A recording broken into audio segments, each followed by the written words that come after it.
राज्यसभा और इसके साथ साथ पवन कल्याण जी माननीय उप मुख्यमंत्री आंध्र प्रदेश सरकार, उनकी भी गरिमामयी उपस्थिति इस अवसर पर जो हमारे अनुरोध को स्वीकार कर यहाँ पधारे हैं। और आज के कार्यक्रम के मुख्य अतिथि श्री जी किशन रेड्डी गारू, जो कि अब मंच पर उनका पदार्पण हो रहा है, माननीय केंद्रीय कोयला और खान मंत्री भारत सरकार। एक बार करताल ध्वनि के साथ आइए वंदन अभिनंदन करें आज के इस कार्यक्रम के मुख्य अतिथि आदरणीय श्री जी किशन रेड्डी गारू जी का। इस कार्यक्रम में उनकी गरिमामयी उपस्थिति के लिए मुख्य अतिथि के रूप में उनका शुभागमन हम सब के लिए बड़े गर्व की बात है, सौभाग्य की बात है। बहुत बहुत वंदन, बहुत बहुत अभिनंदन आज के इस कार्यक्रम में। नमस्कारम, शुभोदम और स्वागतम आप सभी का। देवियों सज्जनों, आप सबसे अनुरोध है कि आप सभी अपना अपना स्थान ग्रहण कर लें। देवियों सज्जनों, राजभाषा विभाग के स्वर्ण जयंती की इस वर्ष में सबसे पहले तो बारंबार आप सबको बधाई और शुभकामनाएं, क्योंकि ये यात्रा राजभाषा की जो 50 वर्षों की यात्रा है, अपने आप में बहुत उपलब्धियों से भरी हुई है।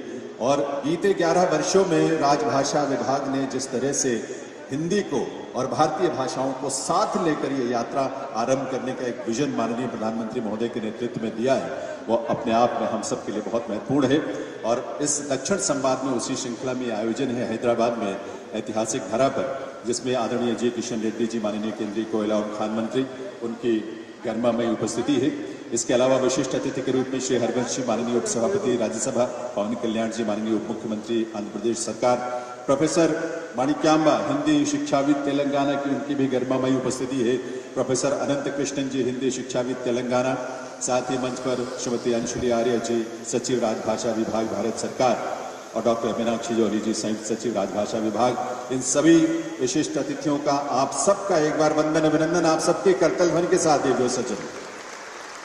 और आइए अब मैं निवेदन करूं आप सभी से कि आइए हम सब अपने अपने स्थान पर खड़े हों राष्ट्रगान में शामिल होने के लिए। आप सबसे प्रार्थना है, आप सभी अपने अपने स्थान पर खड़े हो जाएं राष्ट्रगान के लिए। देवियों सज्जन। जनगण मन अधिनायक जय हे भारत भाग्य विधाता, पंजाब सिंध गुजरात मराठा द्राविड़ उत्कल गंगा, विंध्य हिमाचल यमुना गंगा उच्चल जलधि तरंगा, तब शुभ नामे जागे तब शुभ आशीष मांगे, गाहे तब जय गाथा। जनगण मंगलदायक जय हे भारत भाग्य विधाता, जय हे जय हे जय हे जय जय जय जय हे। भारत माता की, भारत माता की, भारत माता की।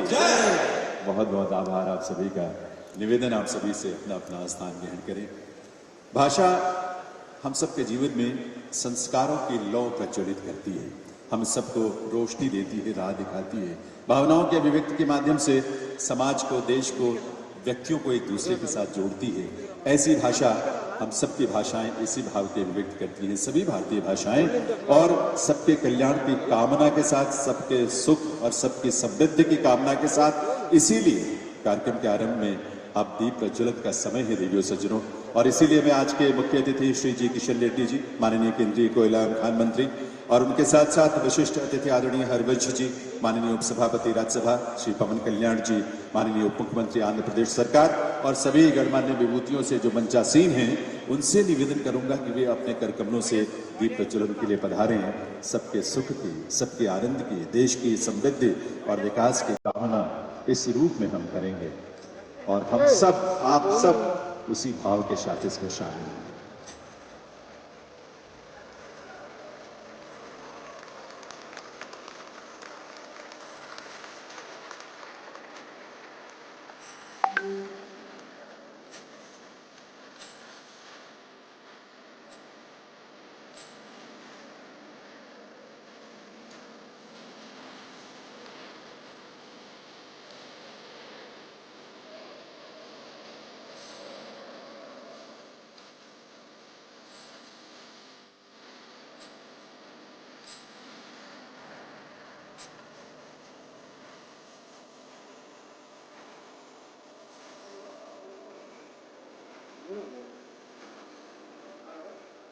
ముందుకెళ్దామా వద్దన్నారా ముందుకెళ్దాం మీ ఆడియో ముందుకెళ్దామా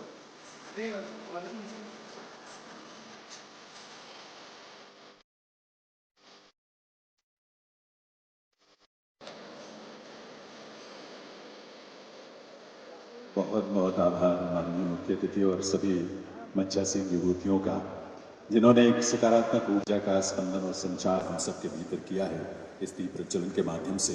ऐसी विभूतियों का वंदन अभिनंदन करने के लिए मैं सबसे पहले यहाँ हम सबके बीच मुख्य अतिथि के रूप में पधारे श्री जी किशन रेड्डी गारू जी, जो कि केंद्रीय कोयला और खान मंत्री हैं। मैं श्रीमती राधा कत्याल नारंग जी, निदेशक राजभाषा विभाग, उनको आमंत्रित करता हूं कि वो आए और हम सबके बीच इतने स्नेह के साथ हम सबको प्रोत्साहित करने के लिए आदरणीय जी किशन रेड्डी जी का शुभागमन जो हुआ है, तो करताल ध्वनि के साथ उनका स्वागत करें। शॉल के साथ एक चिराला पारंपरिक पेंटिंग है, राजभाषा विभाग की कॉफी टेबल बुक भी है और देवियों सज्जनों, ऑपरेशन सिंदूर पर एक पुस्तक जो परंपरा, प्रतीक और पराक्रम का भाव अभिव्यक्त करती है, ये पुस्तक भी भेंट करके माननीय आज के मुख्य अतिथि श्री जी किशन रेड्डी गारू, माननीय केंद्रीय कोयला और खान मंत्री, उनका वंदन अभिनंदन आप सबके करताल ध्वनि की गूंज एक साथ आनी चाहिए, पूरी ऊर्जा के साथ आनी चाहिए। इस अवसर पर बहुत बहुत स्वागत है आदरणीय जी किशन रेड्डी जी का उनकी उपस्थिति के लिए और उनके सानिध्य में आज का ये कार्यक्रम दक्षिण संवाद राजभाषा विभाग की स्वर्ण जयंती का हम सब के लिए स्मरणीय होगा। मैं निवेदन करूंगा श्री अनिल कुमार उप सचिव कि वे हम सब के बीच पधारे। श्री हरवंश गारू जी, माननीय उपसभापति राज्यसभा, जो स्वयं कलम के ऐसे धनी व्यक्तित्व हैं जिन्होंने पत्रकारिता के माध्यम से, लेखन के माध्यम से और सार्वजनिक जीवन में राज्यसभा के उपसभापति के रूप में जिनका अपना योगदान इस रूप में है जो हम सबको सदैव प्रेरित करता है, तो उन्हें इस अवसर पर शॉल भेंट करके उनका वंदन अभिनंदन करने के लिए मैं अनिल कुमार जी से निवेदन करूंगा। करताल ध्वनि आप सबकी तरफ से होनी चाहिए।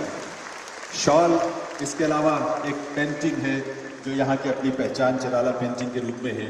राजभाषा विभाग की एक कॉफी टेबल बुक भी है जिसमें बहुत सारी रोचक और महत्वपूर्ण जानकारियां समाहित की गई है। वो भी कॉफी टेबल बुक भी राजभाषा विभाग की ओर से माननीय हरवंश जी को यहाँ भेंट की जाएगी।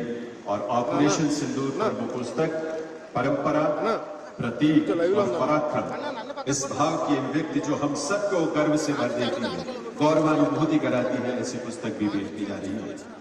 और अब मैं आमंत्रित करूंगा श्री राजेश कुमार श्रीवास्तव, संयुक्त निदेशक राजभाषा विभाग, कि वे आए और हम सबके बीच यहाँ विशिष्ट अतिथि के रूप में विराजमान पवन कल्याण जी, माननीय उप मुख्यमंत्री आंध्र प्रदेश सरकार, करताल ध्वनि आप सबके तरफ से, जिनकी सिनेमा की पहचान से भी ज्यादा विस्तार उनकी लोकप्रियता को मिला, उनके अपने उस समर्पण की वजह से जो प्रदेश की और राष्ट्र के गौरव को लेकर उन्होंने अपनी प्रतिबद्धताएं जाहिर की हैं, उसके माध्यम से।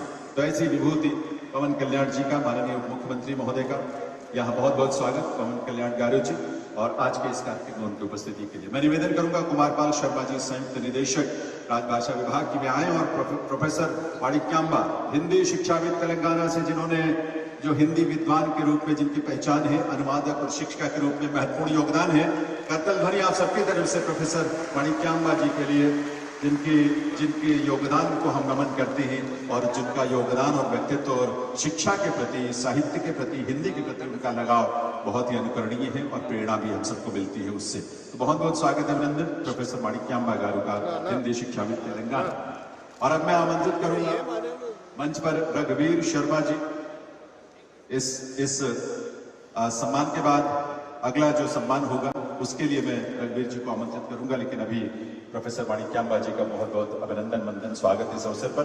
रघुवीर शर्मा जी, उप निदेशक राजभाषा विभाग, उन्हें आमंत्रित करता हूं। प्रोफेसर अनंत कृष्णन गारू, हिंदी शिक्षाविद, तमिलनाडु के बहुत ही प्रख्यात शिक्षाविद हैं और तमिलनाडु में जहां 1918 में बापू ने हिंदी उच्चारण सभा की स्थापना की थी और जहां हिंदी के प्रचार को लगातार उस सभा के माध्यम से आगे बढ़ने का मौका मिला है, उस प्रदेश से प्रोफेसर अनंत कृष्णन गारू यहाँ पधारे हैं। उनका बहुत बहुत स्वागत, अभिनंदन है आज के इस आयोजन में। एक बहुत ही समर्पित हिंदी प्रचारक